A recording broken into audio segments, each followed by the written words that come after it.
And next I'll call on John. Hey, thank you. My name is John Kawamoto. I've been involved with this environmental task force for a few months. So I'm also part of the Faith Action Housing Committee, which I've been involved with for about a year. But there's a close relationship between housing and the environment. So I'm interested in both. Okay, and I choose Evie. Oh, it came in just in time. Hello, everybody. Yes, I'm Evie Howe. I happen to be the president of Faith Action, and I'm a member of this committee, housing as well, and communications. So that's something. That's all I can say at this point. Welcome everybody else. Thanks, Evie. Oh, do I need to pick somebody? Yeah, sure. Okay, Nancy Young. Hello, my name's Nancy, as you know, and I'm on the Social Justice Council for the Unitarian Universalist Church. And this is the way I attached our church to Faith Action, is by attending this and reporting back to the Social Justice Council occasionally. We're starting a new project, a new idea, which is to try to get the, I'm blanking on the word. Anyway, we want to get the EBT cards to be able to cover more people. And in starting our study of the situation, we found that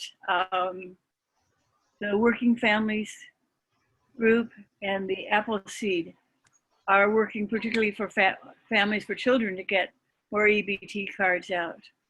So we're going to, and I'm going to come to Faith very soon, perhaps talk to Ashley tomorrow, I don't know, about our plans and see how we can spread the idea, because the money is going to be gone and we've only got a few more months to use it up or get it out to people. And the cards seem like a very good way, rather than just people lining up for food. Okay. Anybody hadn't had a turn? Sujata? Sujata, hi. I'm the last one. Hi, everyone. I'm Sujata, and I work as a grant writer for Faith Action, and I'm a member of this task force as well. Looking forward to the presentation this evening. Thank you. Thank you, everybody. Without further ado, I think we'll just go right to Jeff, and you can get started. Thank you, Matt.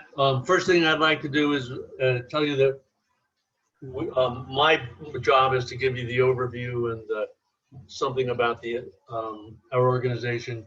Zoe's job tonight is to curate the chat.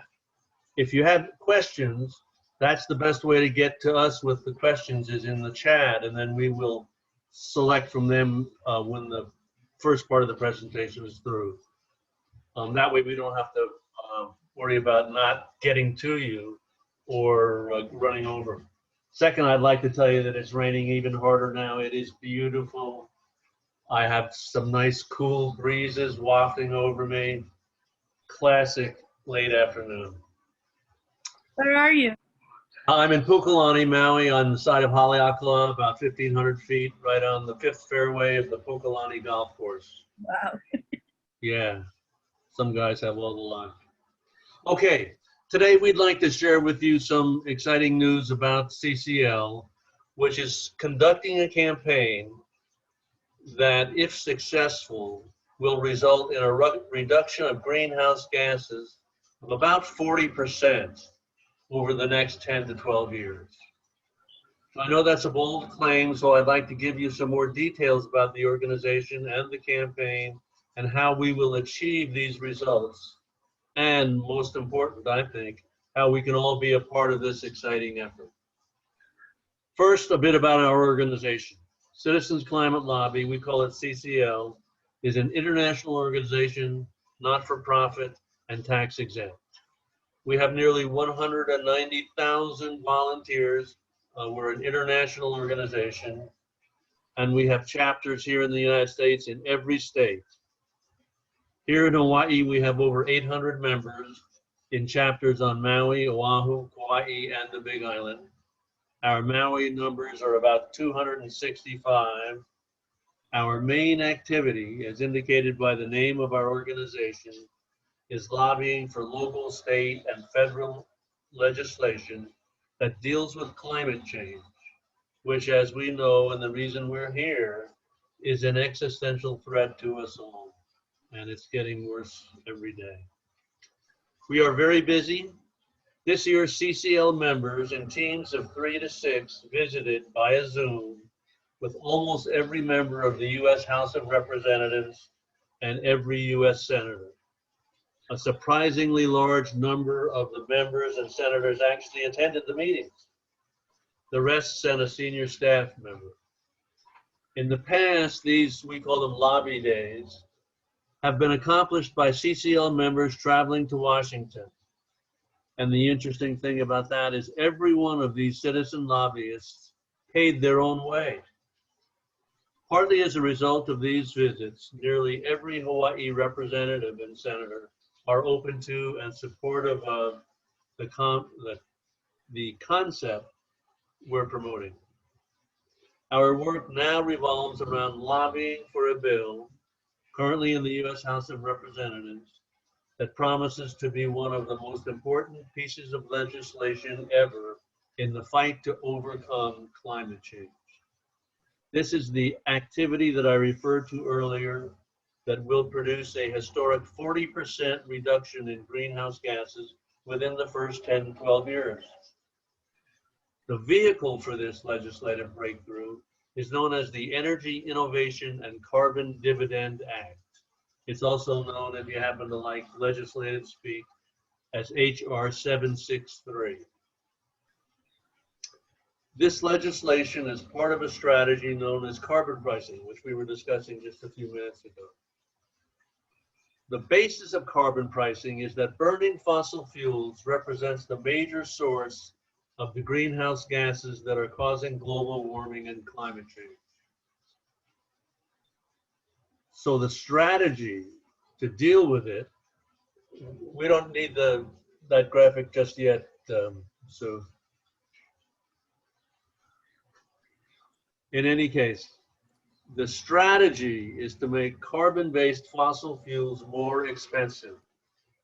Then major users, mostly the electrical power and transportation industries, will replace pollution-producing fuels with renewable power sources, primarily solar and wind, like we have here in Hawaii. The basic idea is to make the polluters pay more, and then they will accelerate their efforts to switch to renewable energy sources. Pretty simple and makes sense. In our bill, we accomplish this reduction of burning fossil fuels by putting a fee, a sort of a surcharge, on the purchases of these carbon-based fuels. The fee will start at $15 per year per metric ton and will increase yearly by $10. It is designed to encourage these industrial users to speed up their efforts at innovations in energy usage and policy and practices, and encourage the switch to renewable energy sources. The problem was kind of obvious. It's that most people believe that the major users of fossil fuels will just increase their prices to make up for the increased fees that they have to pay. In the final analysis, according to this scenario, the consumer will pay and the polluters will just continue with business as usual. So it'll still be another minute or two if we could go back to the first view. Can we do that?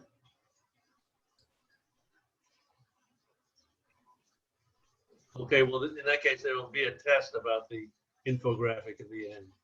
Just kidding. Anyway, let me just say that again. The problem with this is that most people believe the major users of fossil fuels will just increase their prices. and that's a rational fear. The good news is that the tactic that makes our bill work is the carbon dividend. The idea here is that the funds generated by the fee paid on fossil fuel purchases goes to a trust, not to the government.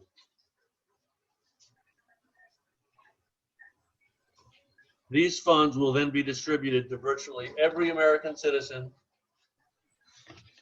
paid by check at regular intervals, just like Social Security.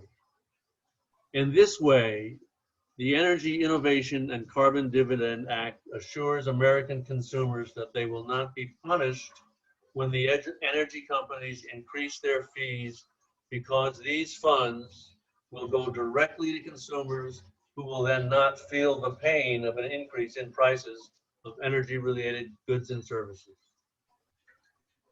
Most important, the government cannot claim any of these funds because the funds go directly into a trust, not to the government, and because neither the government nor anyone else has any claim to the funds.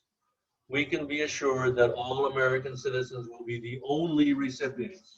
The government does not have any claim to this money. Now, we understand it's a bit much to digest, so we have a handout, and it's on the screen now, that makes it all easier to understand. You should have received a copy of this document in your email late last week, but just in case, we're sharing it now via the that was easy for me to say, via the Zoom software. So let's take a look, and we'll go line by line here and try and get as much information as we can. The first thing is that the Energy Innovation and Carbon Dividend Act is a bipartisan climate solution. And that's true, but just rarely. The truth of the matter is that we have 81 co-sponsors of the bill in the House of Representatives, and that's a huge number for a bill like this to have that many co-sponsors. 80 of them are Democrats. One is a Republican. So we have a claim to being bipartisan, but it's not quite as it sounds. The good news is that we know that many Republicans support the bill, and there are also other bills that use this similar tactic, but they're reluctant to sign on as co-sponsors because of the current political situation and from the pain that they might experience from that. We also know that climate solution caucuses in the House and the Senate are truly nonpartisan. Once the Congress gets back to work, we expect a strong groundswell of support from both sides of the aisle. Next is the fact that the fee will be assessed at the first point of sale. It will not escalate as the product goes up through producers and distributors and retailers. It also reminds us that American citizens get all the net revenue. The next item reinforces the fact that the average family of 4 will receive over $4,000 per year as their carbon dividend, and that will include 80% of low household incomes who will at the very least break even. Each individual and family can spend its dividends as they please. The government will not have any of this. This is our money, and we can do what we want with it. Next, the bill will create 2.1 million new jobs.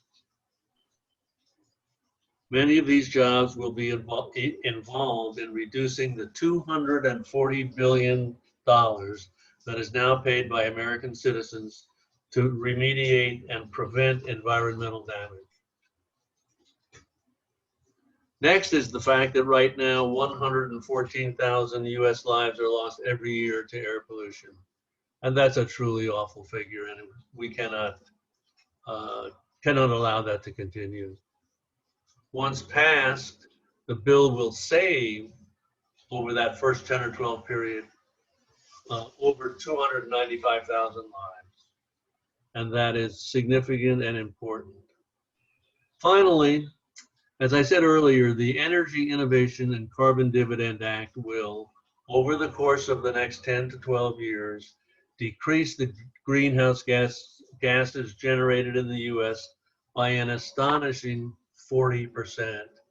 and just take a minute or two and think, if we were able to reduce greenhouse gases by 40%, we would be more than halfway towards our ultimate goal of reducing them to zero.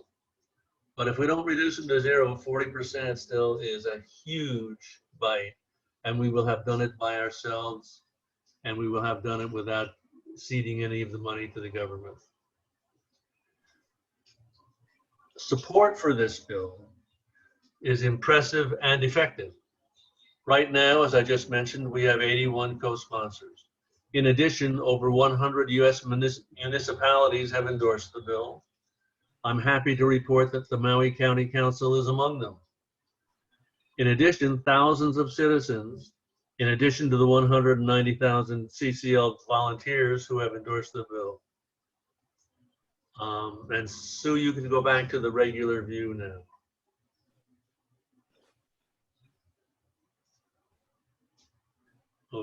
Okay, maybe we'll get a chance. There we go. Okay, I'm just going to keep on talking. People who know me will not be surprised. Hopefully, this has given us a better idea of how this will work. Now, I would like you to know that we are a science-based organization.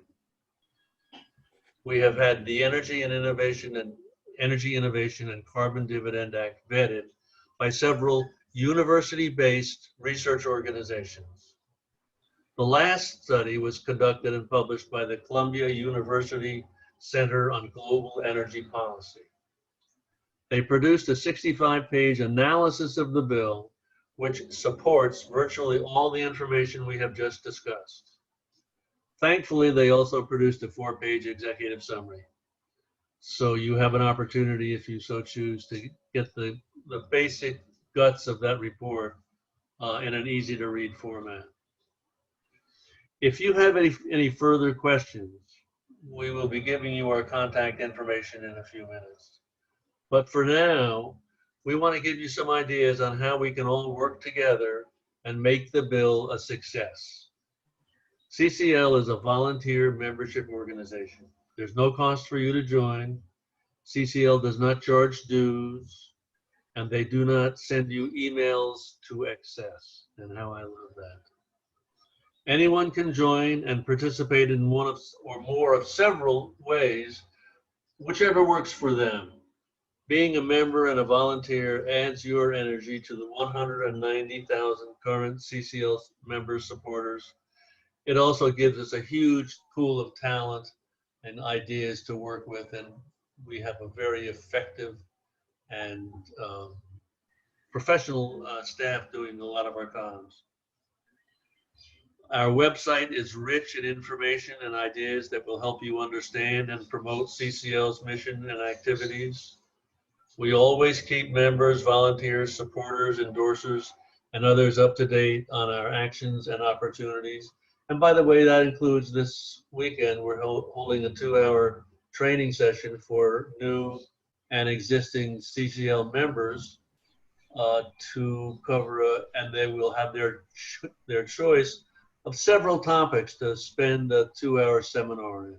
And this goes on constantly. The amount of information that is disseminated between members and chapters and organizations is truly impressive. Now we come to the underlying reason we have spent this time with you this afternoon. We want to extend an invitation to you that will help deal effectively with the climate change that is occurring all over this planet. We would like you to know that becoming a part of the Citizens Climate Lobby could be one of the most effective ways for all of us, together and individually, to help move towards and eventually achieve that goal. So that's about it for me. Thanks for listening. We hope you have learned enough to stimulate you to learn more and to make a decision to become a part of the climate change solution. If you'd like to be part of this effort, please go to our website at www.citizensclimate.org, citizensclimatelobby.org. For more information, you can also call 283-8167. So I hope I have stimulated some questions and a desire to learn more. My colleague Zoe is ready with questions you may have submitted today, as well as some questions we know always come up when we have these conversations. So Zoe, your turn. Hey guys, sorry about the screen sharing thing. I didn't realize when you pause that it doesn't go back to the presentation. I mean, Well, to the participant mode. We learn Hopefully something that every wasn't too time we do this, distracting. don't we, Zoe? Huh? I said we learn something every time we do this. That's true. So hopefully that wasn't too distracting. So for the first question, can individual states do something like this? What a state can do, so it's a little bit difficult because, you know, interstate trade. However, I think it could work because of something the carbon fee and dividend that CCL advocates for, which is a border adjustment. So something like a border adjustment could be done interstate. So I see a hand raised, John. Yeah, so Zoe, that was my question. And it seems like something like this could be adopted by Hawaii or any other state, because there was a bill, Senate Bill 3150, Right. introduced by Carl Rhodes. So you guys are familiar with that, right? Yeah, we were big advocates of that. It creates a carbon tax. So there's that part of there's the income part. So the dividend part, it could go into a fund and then distributed to, say, citizens or anyone who pays taxes in Hawaii. I mean, I'm just kind of thinking off the cuff, but it just seems very doable. Yeah. So as you all know, Sierra Club here in Hawaii has been working on this for years. They've talked to me on how to mitigate the effects of a carbon fee on lower income families. And we've talked to a lot of experts around the country, trying to do estimates. So if we want to get involved with that, we should talk to the Sierra Club of Hawaii, because they've been working really hard on this for years. Most recently, they decided to push a bill for a study because they were running into roadblocks every single year, and they're really good at getting bills passed here. So I trust their judgment about what the next step should be. I've just been trying to help them figure out the tax implications, how it affects people at different income levels. If I may. Yeah. This question, or a version of this question, comes up every time. And it's important that we understand that this is not a tax. A tax is a levy that a government puts on its citizens, from which the government derives revenue, which it uses to run the government. So they have control over the money. They decide how it's spent. They decide at what rate various people are taxed and all of that. The carbon dividend is different. It's not a tax. We don't pay money out except in the purchase of energy-laden products. And the money goes directly into a trust. And you may be familiar with the trust idea, because we have land trusts here. I'm sorry, I misspoke. The Sierra Club is talking about a carbon fee, and it's the same kind of idea. Sorry. Well, that's okay. The words interchangeably. You know, Dick Durbin recently introduced a bill in the Senate that's similar. We think, in my experience, when I presented this information, most of the time people are really like the idea of the money going into that trust where the government can't touch it. Yeah. And like the Social Security Trust Fund, right? Exactly right. Even more secure. Even more so secure. Here in Hawaii, the lawmakers hate that idea. The people might like it, but they're actually trying to clear out a lot of these trusts because Sylvia Luke wants more control. Money. But I mean, that doesn't mean we shouldn't do this. As I said, I trust the Sierra Club very much. on their judgment because they're really good at getting bills passed.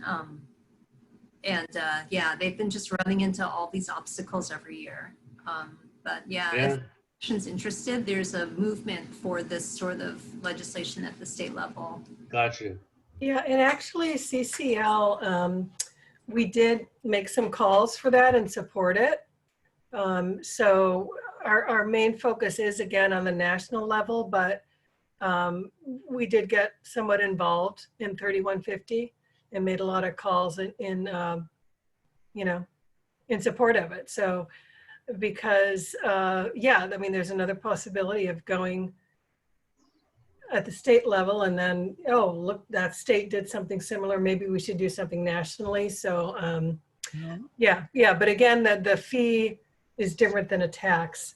And the other thing is with the dividend, under HR 763, it would probably come like monthly. So even like a tax credit would only come once a year when you file your tax return. So that's kind of another thing that we thought would get better buy-in. Got you. Yeah, so yeah, so John and Nicole, yeah, so with CCL, we're particularly focusing on HR 763 because we're very hopeful about it, but CCL isn't dedicated to just like one particular bill. We have a set of standards that we feel a bill must fit, and if it does, then we'll support it. And so if there's something like if there's something at the state level that meets that criteria, and one of them is interestingly what Nicole was talking about, which is making sure that this doesn't have a negative impact on low-income households. I believe studies on HR 763 in particular have found that actually low-income households would be those who benefit most from the legislation, because if you think about it, if everyone's getting a certain the same amount back each month, you know, $100 for someone who's low income is going to be per month is going to mean a lot more than someone who's high income who's getting $100. And also you have to think about someone who's low income can't spend as much as someone that's high income. And so because the way a carbon fee and dividend work is that it make everything slightly more expensive, then if you're not buying as much, the amount that you're getting back in a dividend is actually higher than the extra amount you're spending per month. So for low-income households, they're actually making money off of this, whereas high-income households often they're going to lose a little bit. But the trick is it's actually just a very small amount per year. I believe we just got specific, I should have prepared that. We got specific data back just specifically for Hawaii. And it was even for high income households, it was very small. You know, if I may, Zoe, there's another benefit that I think is significant. As I said earlier, the government can't touch the money as it goes into the trust fund. It also can't touch it as it goes out. And there will be a significant percentage of the population for whom $4,000 a year in a carbon dividend would not be that sufficient. So one of the things I'd like to do is set it up so that we can allow them to delegate a recipient for their carbon dividend fund. And we could develop the list and the selections for the carbon for that outgo from the IRS. It's not like we would have to do a lot of work figuring out who is eligible. The IRS says you're good as a 501c3 or a C4 or you're not. And if you're good, you could take your carbon dividend payment, give it to the Sierra Club, for example, or even better, in my opinion, the Citizens Climate Lobby, and still get the benefits of your tax deduction because you'd be giving your money to a tax exempt organization. So that's kind of what I'm looking forward to, is attaching that to the bill so as to give it a more appeal, I believe, to a wider range of people. Yeah. And one last note on the idea of just at the state level is that there's ways to, CCL is still organized in a state-focused way. So for instance, when I'm the liaison for Tulsi Gabbard, like CCL's connection with Tulsi Gabbard. So we're working with our state representatives. It's still state-focused. So we have liaisons for our Congress people and for our Senate people, our senators and our Congress people. I'm sorry. It's a little early in the morning, huh? Yeah. And then also, what was the second part? We also pay. Obviously, we're focusing on how this legislation would impact our specific state. So whenever we get numbers and new studies on the legislation that we support, it always has both national and state level, and even district level sometimes if we're lucky. So there's still a great amount of state focus. But anyways, we should move on. We spent too much time on this, unless we want to discuss it more. Well, I feel duty bound to mention that it's Yes. 5:36. So we're at our statutory limit. If anyone wants to stay, we would be happy to stay as long as you do. If you choose to go, thank you very much for attending, and I hope we get a chance to do it again sometime. So we were planning on continuing the rest of our meeting. This is part of our existing environmental task force meeting that we have every couple weeks. And just Are there more questions? Old and new business. But it looks like we have maybe one more question that we want to deal with for a couple more minutes, and then we'll go into our meeting. Yeah, if I jump in really quickly, it's new to me, so bear with me, but I understand the goal is to reduce greenhouse emissions.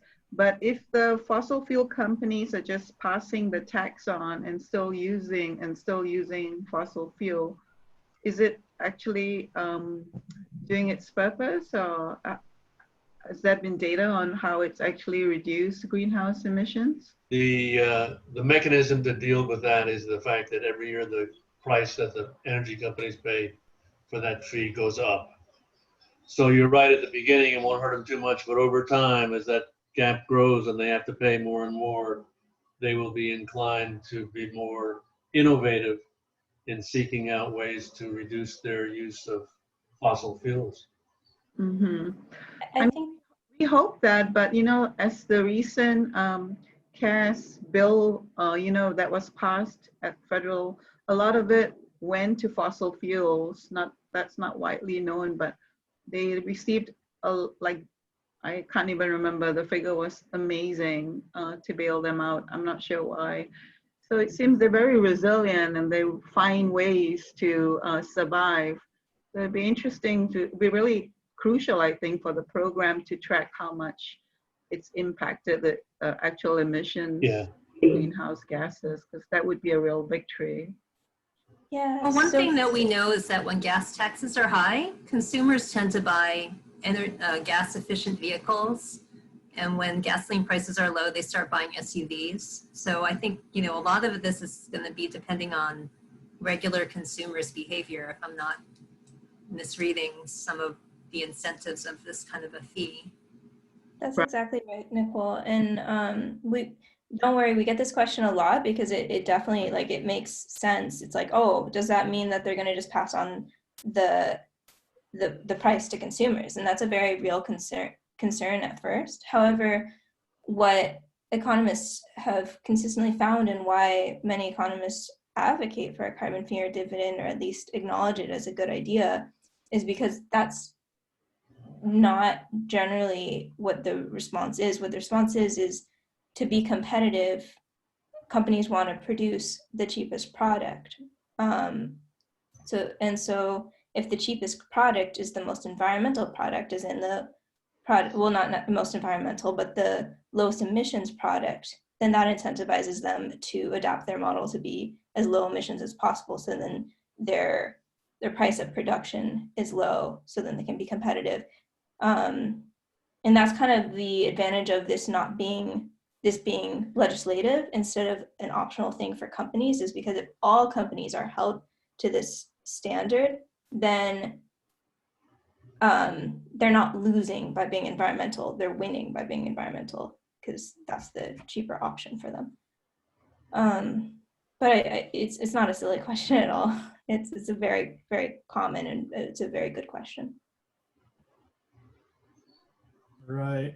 Thank Okay. you very much. You're welcome. Thank you very much. It's been a pleasure. You're welcome to stay for the rest of our meeting if you want, but we're going to go into the start that. We really appreciate you coming out and sharing this information with us. It's very exciting. It's really powerful stuff you're doing, and wish you the best of luck. And I've joined up with CCL, so I'm sure I'll see you in a meeting. Cool. I just wanted to say there's no reason that you cannot at some point in time put on your meeting agenda the idea of a resolution from this organization in support of HR 763. Yeah, We I would be endorse happy, them. Yeah. happy to welcome you. Sounds good.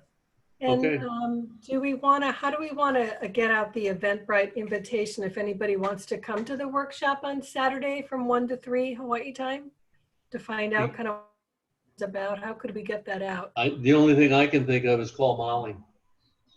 Okay, or maybe I could email the link to Sue, and then Sue could send it to everybody. Would that work?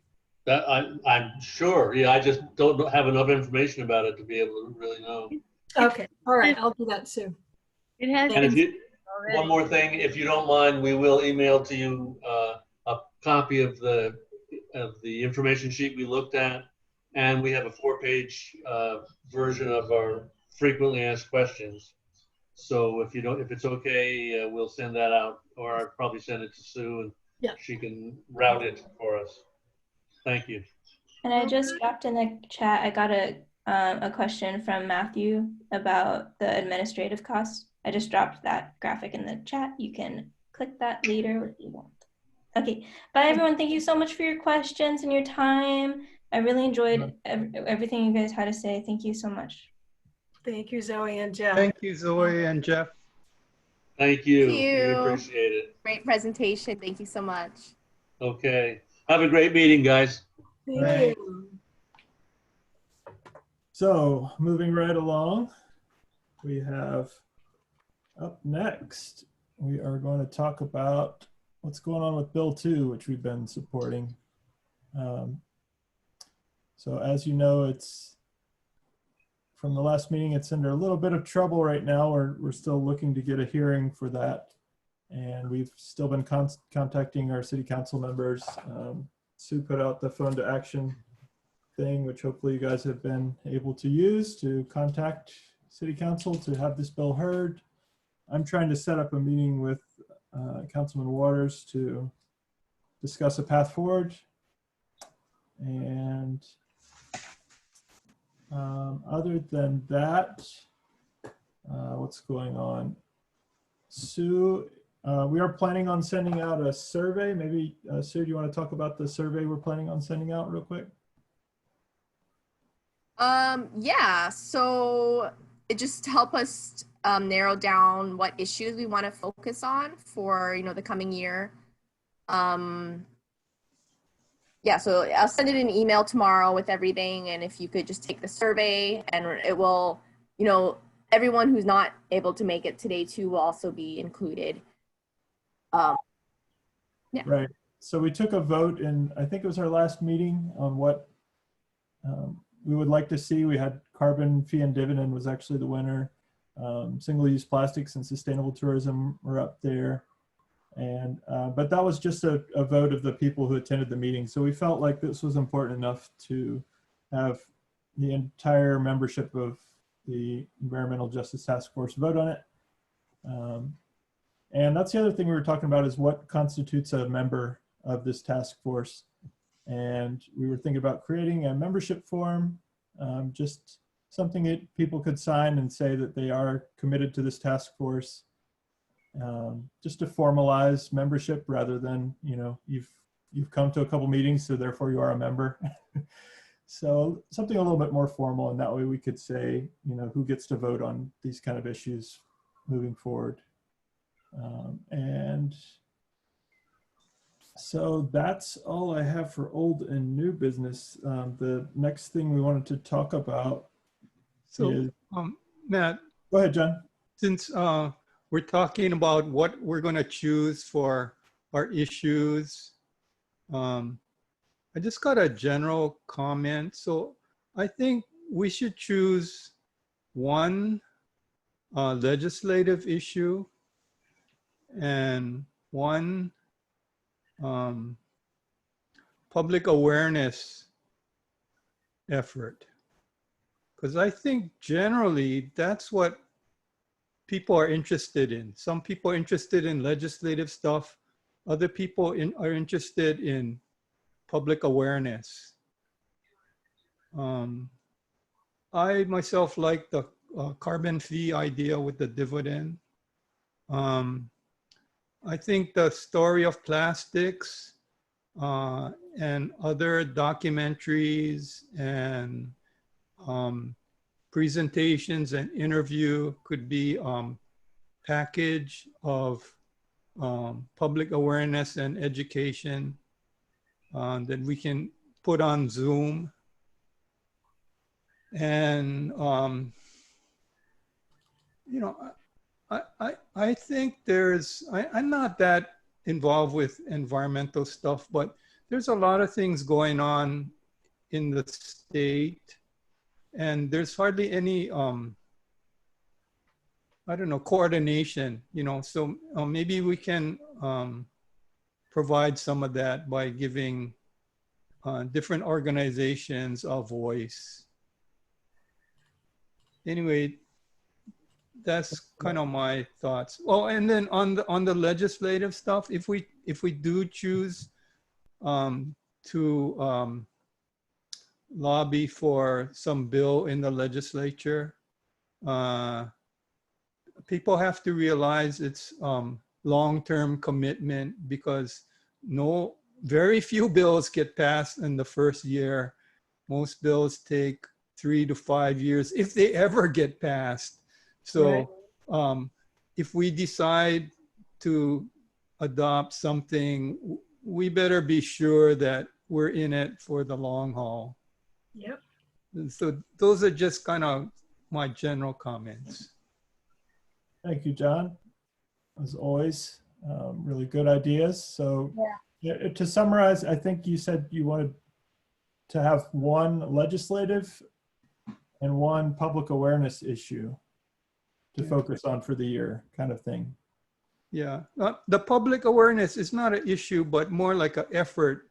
You know, we can hit different issues, right? Different environmental issues. Got it. Yeah, So, I think that's part of the plan, is what we were going to have general public awareness of all the varying issues. But right now we're trying to select, I guess, more of like a legislative, specific legislative issue to focus our efforts on, is my understanding. Any questions from around? Well, I have just I want to enlarge on what John just suggested. The legislative part seems pretty clear, although it's difficult too, because we have to select a legislative issue that can be translated into a bill that translates into action. Okay, the other part, public awareness, what comes to my mind is what we've been doing, what the housing task force has been doing around housing. And we've been having these series of speakers and issues once a week or once every 2 weeks, where experts would come in and we'd interview them about, various issues surrounding housing, affordable housing. It's been an eye-opener, for those that watch it religiously. I've missed a few, but I've learned a lot. And maybe from there, we can continue to look for future issues, you know, that we can work on towards legislation. Because we can go round and round and round talking about awareness and talking about issues, but nothing really gets done until we go to the policy makers. Yeah. Susan? I think that's true, but I think also in the terms of plastics, there's a lot we as individuals can do, and we as churches or synagogues or mosques can do to cut down on plastic and even do cleanups like 808 cleanups.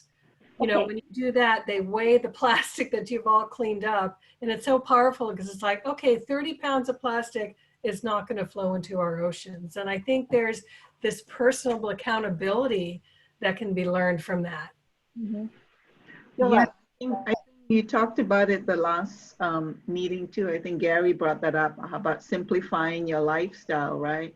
Realizing that, you know, if you switch to using a bike instead of driving, you know, how that would impact the environment. And, you know, people are now, they're looking at not shopping as much for clothes and maybe going to secondhand or used stores and recycling, because fashion is really bad for the environment. So there's a lot that you can do educationally.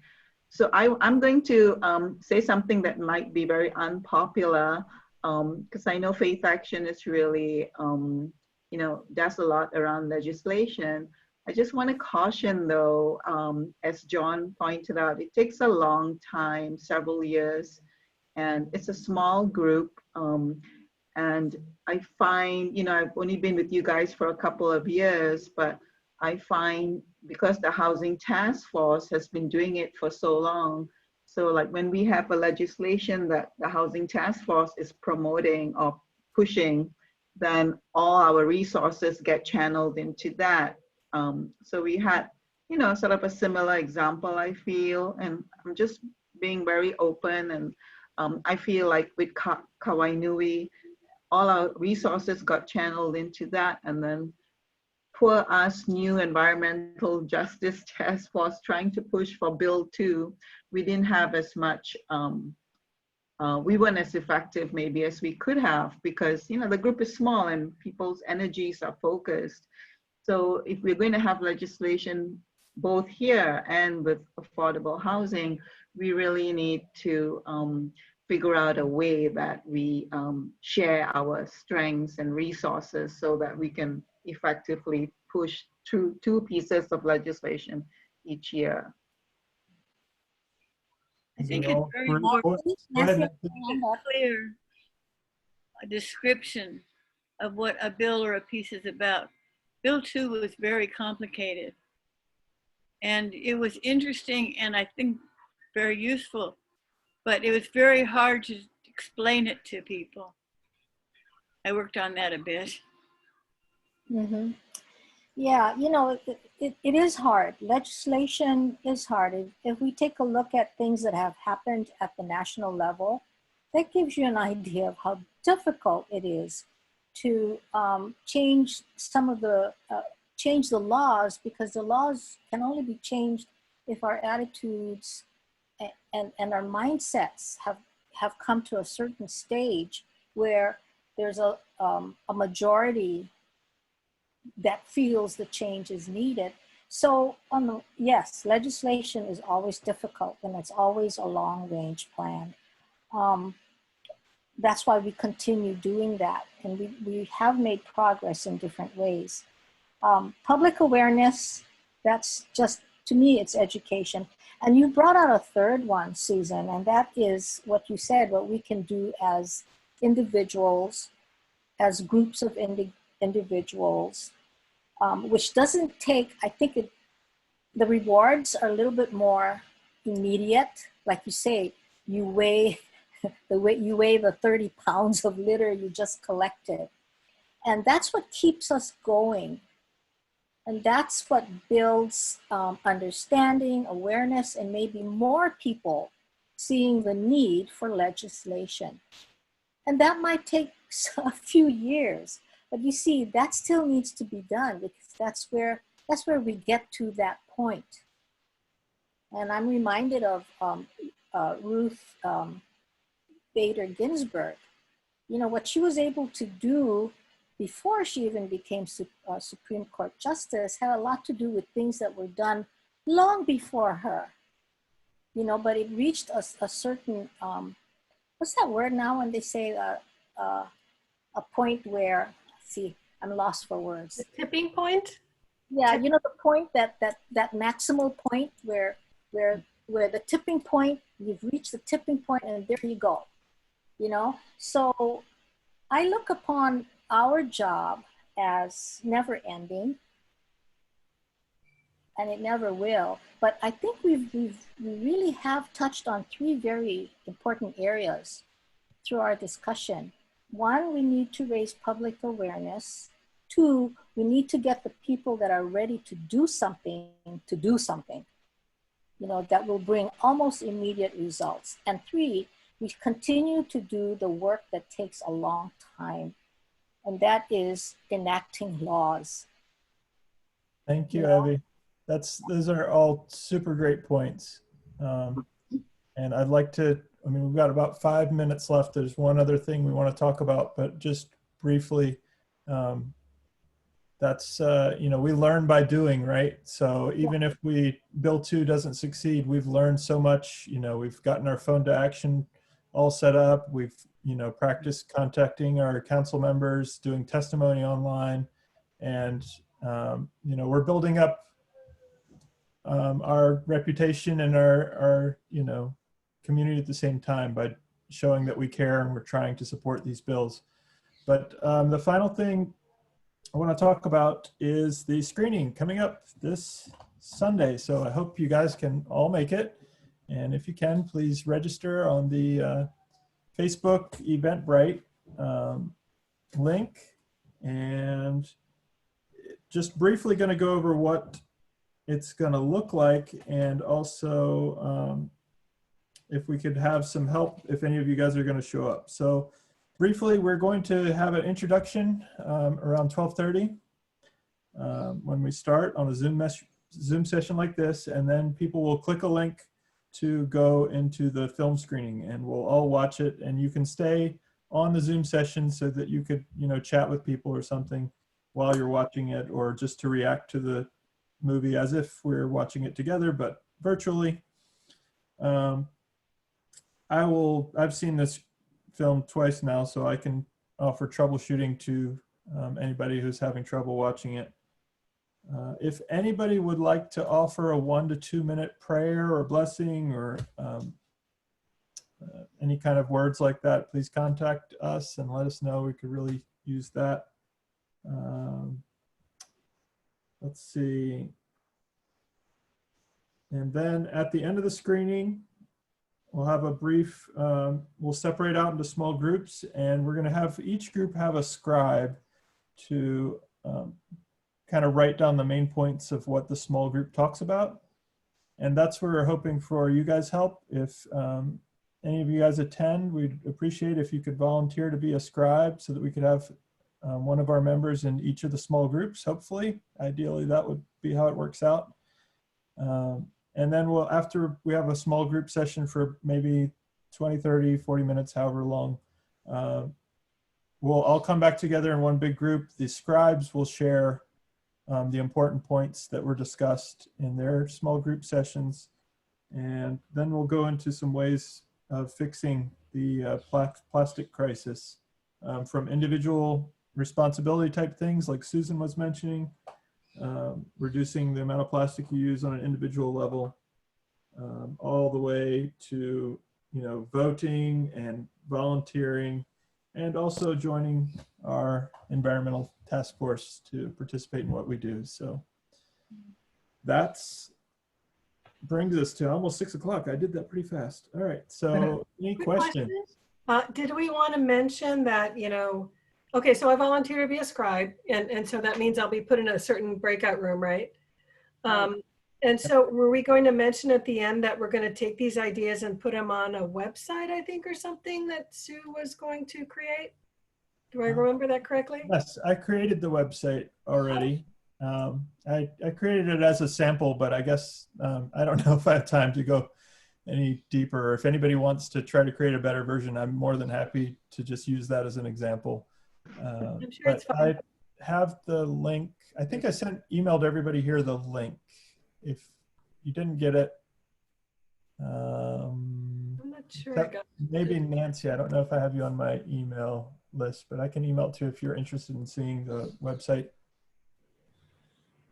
that I set up. It has a forum and it has a link to the actual event. Okay. Sujata, were you going to say something? Oh yeah, I was just going to volunteer to be a scribe as well if you need more. Thank you. Yes, everybody here is welcome and invited to be a scribe. So Yeah, just go ahead and assign us maybe, and we can say yes or no. I'll say yes. And we have to reach out to our friends and invite them. Just send the invitation, mark the event, so we get a good turnout. Yeah. Mhm. yeah, everybody post this to your Facebook or invite anybody you know, email, however you communicate to your friends. And How long is the movie? about an hour and a half, almost hour and 20 some If minutes. we have the introduction at 12:30, 1:30 will be too soon for the breakout. I think I meant, did I say 1:30? I meant 2 o'clock. We'll have the breakouts. And then from 2 to 2:30-ish, we will have small discussion and then come back for a final group discussion. So I have a question. Is there a study guide that goes with this? I don't know. Did they provide us anything, Sue? You said they provided us some discussion questions that were provided by the Story of Plastic organization. there's a resource guide, like if you want to learn, like to do more, there's a guide for their own kind of, on the Story of Plastic, they have their own kind of call to actions. So if you want, I could share that with you. I just created our own document of going off some of the discussion questions because they had too many questions. So yeah, oh, thanks, Susan. Yeah, so organized. Yeah, so ours is just like 3 questions going, so people can talk about their reaction to the film. And then it goes on to the just sharing ideas about how we can make changes. And I really like that. That was Susan's idea. So that's what we go into. And Scribe would take notes and, kind of guide the discussion. Yeah, I sent out a Google shared folder in the email that went out today for the reminder. So it has the agenda for these meetings. It has the agenda for the film screening and the discussion questions. Yeah. So I'll just continue adding everything into the share folder too, as much as I can. Was anybody able to view, I had another meeting from 3 to 4, but was anybody able to view the discussion with surf riders and some others today from 3 to 4 about the Story of Plastic? No, I couldn't make it today. I couldn't either. And I don't know if they recorded it, but. Yeah, I wanted to. I planned to. It was on my. Going to record it. Too busy. Yeah. What's that? I think they did say they were going to record it. So good. Okay. Oh yeah. I can contact them for a recording. That'd be great. Yeah. Well, if you've registered, they'll send it to you. Oh, I did. Yeah. Okay. Keep it. Yeah. So we're not meeting again before, the event. So have we decided the 2 or 3 questions that we all will be talking about? Or will that be in whatever you're sending us? Because we only have time maybe for 2 or 3 questions at the most. And we all need to be talking about the same thing, right? So that we can share what our ideas are on those 3. Well, we were thinking the questions could be just a guide. But yeah, I think, Sue, did you pick out some of the questions from there? I don't know if we have time to, vote on which questions, but. Yeah, it's just 3 questions, and then it goes into the group discussion of the ideas about it's how we shop, how we volunteer, how we worship, and how we vote, and it's ideas about like how we can change our behaviors and reduce plastic use. But I did send it out in the email, so if you want to look at it, you can let me know if you have any suggestions. But we should have enough time, and we have 30 minutes to be in our small groups. And then the last 20 minutes is we're going to do a share with everyone, and everyone talk about what they talked about in their group. You know how many people have registered so far, if any? Just curious. We have 22 people registered so far. Oh, good. So hopefully be more. I know the bulletin announcement that we send out to Faith Action units goes out on Sunday. So hopefully people will That'll see. be in people's bulletins at church. Yeah, whenever they, yeah. I already saw it on the Unitarian Church's website. Yeah, we sent it Oh, out. awesome. Yeah, Thank I you, think Nancy. Yeah. them come out earlier than Sunday. Oh, okay. Yeah, it was Yeah. There's different forms of communication. So like Church of the Crossroads sends out an e-blast on Friday. So, it'll come okay. out before So Sunday. give people some time. Okay, good. All right, well, it's 6:06. Thank you, everybody, for coming as always, and we will continue working. Looking forward to seeing you guys at the Story of Plastic, and send us emails. Oh,